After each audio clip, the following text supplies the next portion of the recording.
Well, welcome, ladies and gentlemen. Today's topic is very important if you own a rental property. The case that we are handling at the moment and the facts that I've found is something that you should know. We are all about providing value, information on the ground, what's happening, so you can either protect yourself from getting into such issues or perhaps avoid getting into these sort of situations as well. As I always say, from time and time, it's been so many years, one thing has not changed, that your initial leasing process is super important. I'll tell you why. Watch this video till the end so you understand the whole concept of having a watertight leasing process. The number one factor in terms of leasing in the right way is to choose the right person who would absolutely be an ideal tenant. It's like recruiting for a role in any organization.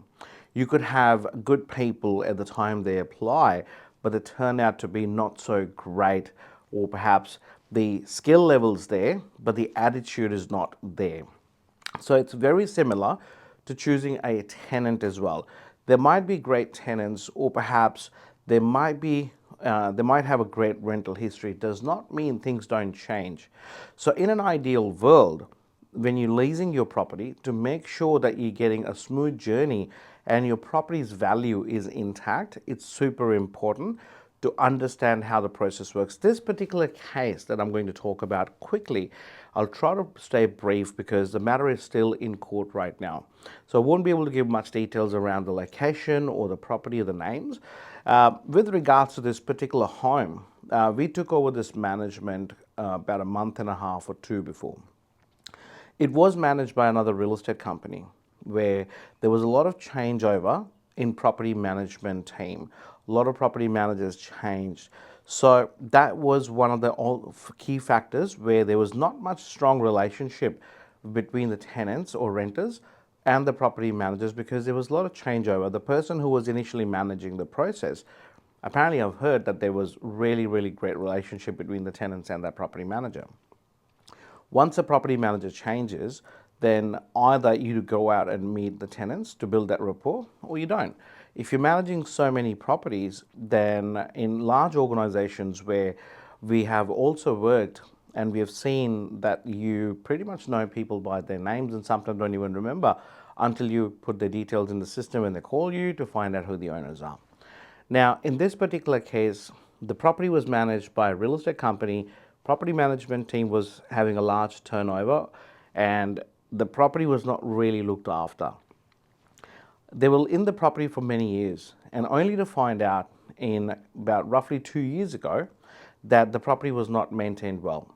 Because the property was not maintained well, the owners decided that we would perhaps pull the tenants aside and tell them, through the property management company, of course, and tell them about their concerns. They told them about the concerns, the renters were not cooperative about it, and there were a lot of damages and a lot of repairs needed in the property. So they tried to sort of do the right thing and perhaps organize the trades to fix these issues as well. Now, once they tried to do that, they had a lot of friction from the renters to allow the trades in. That was a warning sign. In my opinion, it is a warning sign because if the renter is not allowing your trades to come into the property and repair the items that are requiring repairs, there's a concern, there's an attitude problem, perhaps there's something else, so which we need to take sort of very carefully.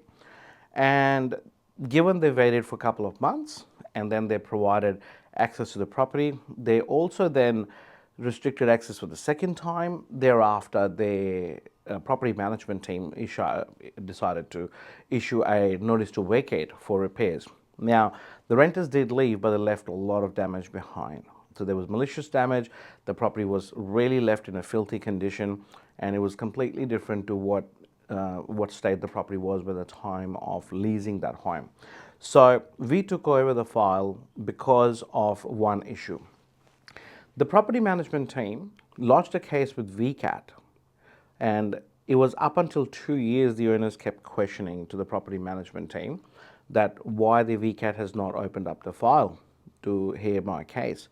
Now, in that instance, in 2025, they got to understand that because they are interstate rental providers, their jurisdiction is beyond Victoria, so their case needs to go to magistrates court. So they pulled the file out, and then now they've applied with magistrates court. So it took them 2 years to understand that perhaps there must be, I'm pretty sure there must be a hearing scheduled at VCAT, or perhaps VCAT also takes a lot of time. So with regards to was the hearing attended, or we don't know. Whether VCAT did advise via email to the property managers that the case cannot be heard, maybe before, long before before the magistrates court was applied, we don't know anything about it. When the owners got to hear that, they were quite furious about it. Then they organized another company, which is us. So we took over the file, we prepared the case. The file that came to us, and we were preparing the file for the hearing, there was a lot of documentation missing in that file. So one thing I say on this part, your paperwork documentation is very important. It does not satisfy the courts if you just have your entry condition reports or exit reports, or just the exit reports and the submission documents, which is the forms that you fill for applying, payment receipts, and just a brief explanation about what happened. If you want to make your case stronger, you need to have a lot of documentation, which I'll do a separate session on. I'm planning to do a webinar on it. What sort of documentation is required for yourself to have a great sort of start from the hearing point of view, and then how you can argue the fact in the court itself to back your case using perhaps Section 330A as well. And the case is due to be heard soon in magistrates court, and thereafter we would be applying for compensation. We will be arguing the fact about that. The renters have been notified, the renters have not responded at all.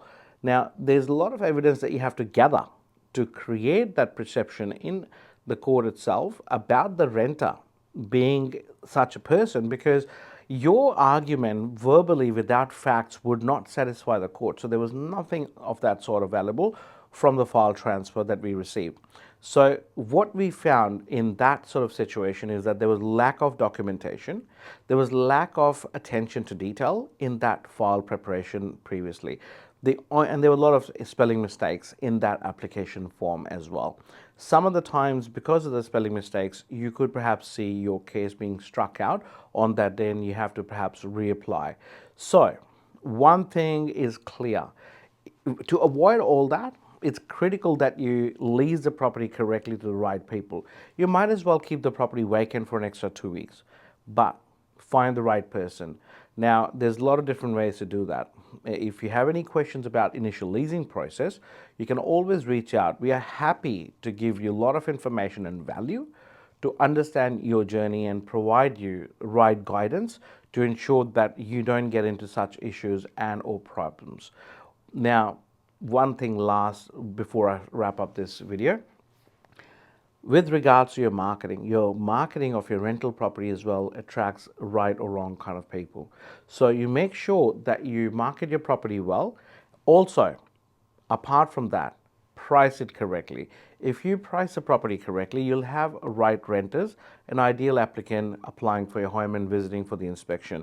Many of the times when the market is here and you advertise your rent here, you would attract people, but they may not be the great ones. Good ones know that they will be approved elsewhere. Why would they pay an extra $20, $30, $40 per week? So even with the rental listings, $10 to $15 sometimes make a lot of difference. We've seen time and time again, a rental property was priced here, no one's turning up. The moment you get 10, 15, sometimes $20 lower per week, you would then receive a lot of applications, you'll receive a lot of people coming in. That has happened a lot. Even by tweaking a little bit, you can see a big drastic change in your attraction of the rental property. And then when the application comes in, it goes back into the circle to ensure that you get the best possible outcome. Guys, take care. Any questions, reach out.